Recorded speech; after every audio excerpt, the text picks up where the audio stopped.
दिल्ली का चुनाव हारने के बाद सार्वजनिक तौर पर न दिखने वाले अरविंद केजरीवाल फिलवक्त पंजाब में हैं।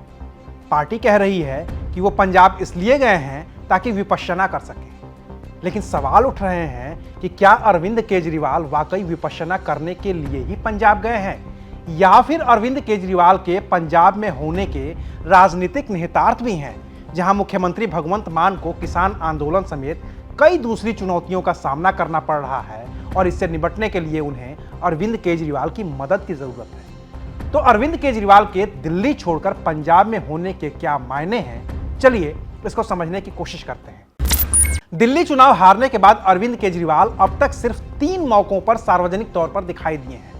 पहला मौका तो वो था जब नतीजे वाले दिन ही उन्होंने एक वीडियो जारी किया और खुद की हार स्वीकार करते हुए बीजेपी को बधाई दी। फिर दूसरा मौका तब आया जब उन्होंने पंजाब के मुख्यमंत्री, मंत्री और सारे आप विधायकों को दिल्ली बुलाया और उनके साथ बैठक की। तीसरा मौका तब आया जब आतिशी को नेता प्रतिपक्ष बनाया गया और उसके बाद से ही अरविंद केजरीवाल सार्वजनिक तौर पर दिखाई नहीं पड़े। लेकिन अब एक वीडियो सामने आया है जिसमें दिख रहा है कि वो पंजाब में है। अरविंद केजरीवाल हमेशा से विपश्यना करते रहे हैं और कभी उनकी विपश्यना पर कोई सवाल नहीं उठा है। उन्होंने जयपुर में विपश्यना की है, हिमाचल प्रदेश के धर्मशाला में की है, बेंगलुरु में की है, तब भी कोई सवाल नहीं उठा था। अभी जिस सेंटर में अरविंद केजरीवाल विपश्यना कर रहे हैं वहां वो 2023 में भी विपश्यना कर चुके हैं, लेकिन तब भी कोई सवाल नहीं उठा। लेकिन अब जब पंजाब में राजनीति करवट ले रही है तो ऐसे वक्त में अरविंद केजरीवाल का पंजाब के होशियारपुर पहुंचना और वहां से करीब 11 किलोमीटर दूर आनंदगढ़ के धम्मधया विपश्यना केंद्र में साधना करना सवालों के घेरे में है।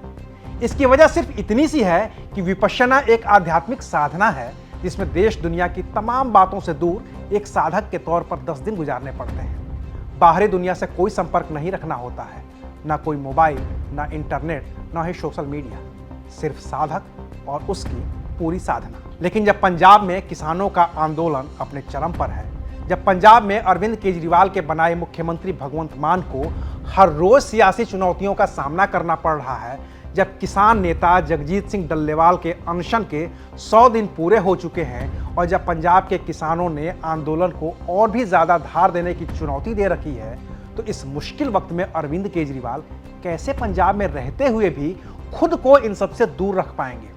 बाकी पंजाब की एक सीट लुधियाना पश्चिम पर उपचुनाव भी होना है, जिसमें कांग्रेस और अकाली दल ही नहीं बल्कि बीजेपी का भी उम्मीदवार मैदान में है। आपके राज्यसभा सांसद संजीव अरोड़ा तो हैं ही मैदान में, तो ये चुनाव भी केजरीवाल के लिए जरूरी है और फिर राज्यसभा की जो सीट संजीव अरोड़ा खाली करेंगे उसके लिए भी उम्मीदवार की तलाश करनी ही होगी और जिस पर आखिरी फैसला तो अरविंद केजरीवाल को ही करना है।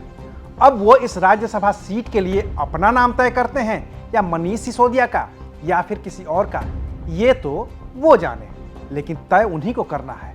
तो विपश्यना के बीच ये सवाल भी तो जेहन में कौंधेगा ही कौंधेगा कि कौन होगा राज्यसभा सांसद, कैसे जीतेंगे विधानसभा का चुनाव और कैसे शांत होगा किसानों का गुस्सा। इन सभी सियासी सवालों के बीच अगर अरविंद केजरीवाल की विपश्यना पूरी हो जाए तो सच में उन्हें साधक माना जाएगा जो इतनी चुनौतियों के बीच भी अपने मकसद पर फोकस रख पाए हों। बाकी इस विपश्यना के लिए अरविंद केजरीवाल जिस लाव लश्कर के साथ पहुंचे हैं उसने भी बीजेपी को मौका दे दिया है हमले का। तो बीजेपी ने मौके को भुनाया है और दिल्ली सरकार के मंत्री मनजिंदर सिंह सिरसा ने केजरीवाल के काफिले पर सवाल उठाए हैं और कहा है कि पंजाब के खजाने से लाखों रुपए खर्च किए जा रहे हैं। अरविंद केजरीवाल जी कल विपासना के लिए होशियारपुर गए, लेकिन नज़ारा देखने वाला था। 50 से ज़्यादा बड़ा गाड़ियों का काफिला था, 2-2 करोड़ रुपए की लैंड क्रूजरें थी बीच में, 100 से ज़्यादा पुलिस कमांडो साथ चल रहे थे, एम्बुलेंस चल रही थी, फायर ब्रिगेड की गाड़ियां चल रही थी और ये शांति लेने गए थे। ये कैसी शांति है जिसके लिए पंजाब के लोगों के खजाने से लाखों रुपया उड़ाया जा रहा है? ये कैसी शांति है जिसके लिए सारे होशियारपुर को जगाया जा रहा है? ये कैसी शांति है जिसके अंदर 100 से ज़्यादा कमांडो आपकी सुरक्षा करने निकले हुए हैं?